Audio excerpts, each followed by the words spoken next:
Interesting interviews there. Guest mutiny. Panelists here, ready to do their own mutiny. Hugh Hewitt, host on the Salem Radio Network, NBC News correspondent Katy Tur, Heather McGhee, president of the progressive group Demos, and Washington Post columnist Michael Gerson.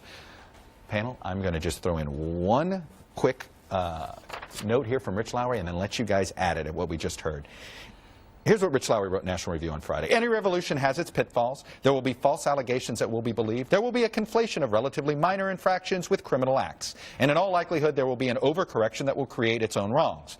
But a model of predation practiced by scruple-less, yes, he made up that word, powerful men is getting destroyed before our eyes. And it's a very good thing. Heather McGhee? Absolutely. I mean, this is one place where I really actually agree with Rich Lowry in the National Review, because fundamentally, these issues are a question of power.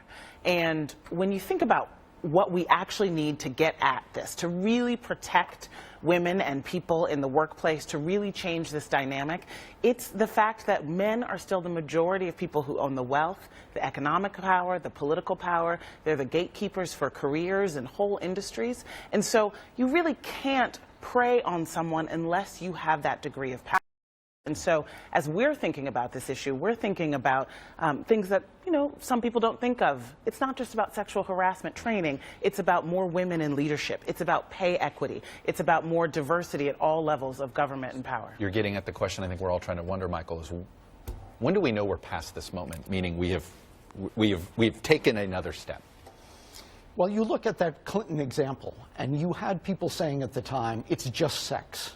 Okay, and people don't say that anymore. This is coercion, it's exploitation, it's dehumanization is really what we're talking about. It's the abuse of power. That, I think, is the line that we've crossed, is that this is not a private matter.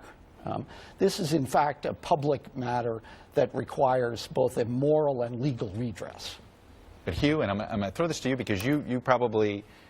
You publicly showed your angst about Donald Trump more than anybody, and you finally said Neil Gorsuch trumps these allegations against Donald Trump.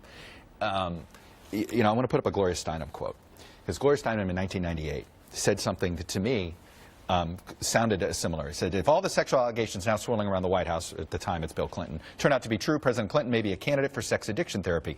But feminists will still have been right to resist pressure by the right wing and the news media to call for the resignation or impeachment. If you change the words, go back to that quote, you change the words feminists to conservatives and right wing to left wing, it would sound like some of the rationalization we're seeing today on Roy Moore. You're right, and the Roy and the Rich Lowry quote, I thought, summed up the angst in which a lot of conservatives find themselves as they deal with these allegations, especially in Alabama, which is current. I have to watch your Nancy Pelosi interview again slowly, because I agreed with the former speaker on a couple of points. Other points were incoherent, but here's the backdrop. Against all these allegations, in our audience, there are a huge number of people who have been assaulted and discriminated. In our audience, there are also people who have been the subject of false allegations. Cardinal Bernardine, you remember that Duke lacrosse team, or the University of Virginia in 2014. So it is the fear of the latter cannot overwhelm our action on the former, but due process mediates that. And so when we come to due process for the presidential claims, I was never persuaded. Katy and I talked about this on Friday when she's sitting in for you. I was never persuaded of the burden of proof in these cases by any of the 14. That's what I found so interesting about your conversation on Friday. And one of the points you made was that there weren't corroborating witnesses for Donald Trump's accusers. Corroborating evidence. Well, there's not. I mean, there's the yearbook for the one girl that's accusing Roy Moore, but there were a number of people who backed up the accuser's stories in Donald Trump's case. Women who told their boyfriends at the time, boyfriends who spoke to the press. And that's where I don't really understand the I'm going to believe Roy Moore's accusers wholeheartedly and not believe Donald Trump's accusers. There's a disconnect there. There's a law school class in this, and I don't want to bore the world with this, but in fact, contemporaneous utterances matter, and the validity of the witnesses' conversations with the victims or alleged victims matters.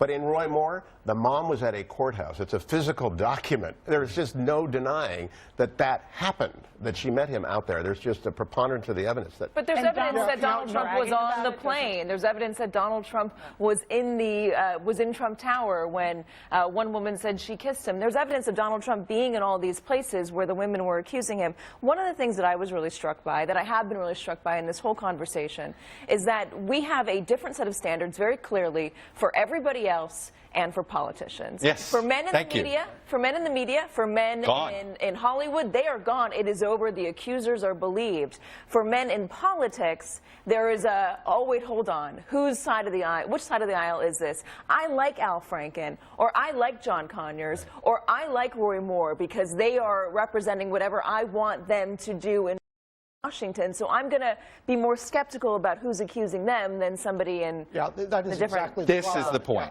It's not just that we have tribal politics, we have tribal morality. Yeah. You have Democrats essentially saying he's pro-choice, so I can excuse this. You have Republicans saying we've got the Supreme Court at stake.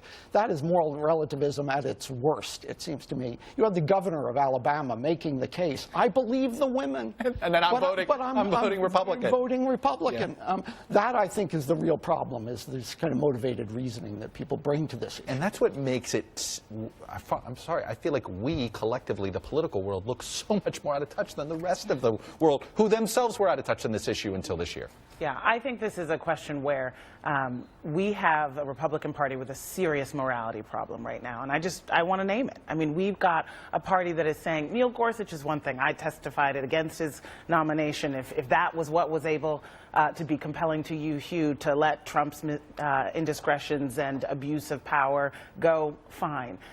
We're talking about Roy Moore as a pretty much everyone acknowledges that there's credible evidence that he was a child molester. And the reason why Kellyanne Conway and other members of the Republican infrastructure are saying we have to let this man walk into the Senate is so that we can cut taxes on the rich. And that is deeply immoral. Where is the floor if it's not child molester? Where do we go next? I think that's what, especially all of you around this table, I think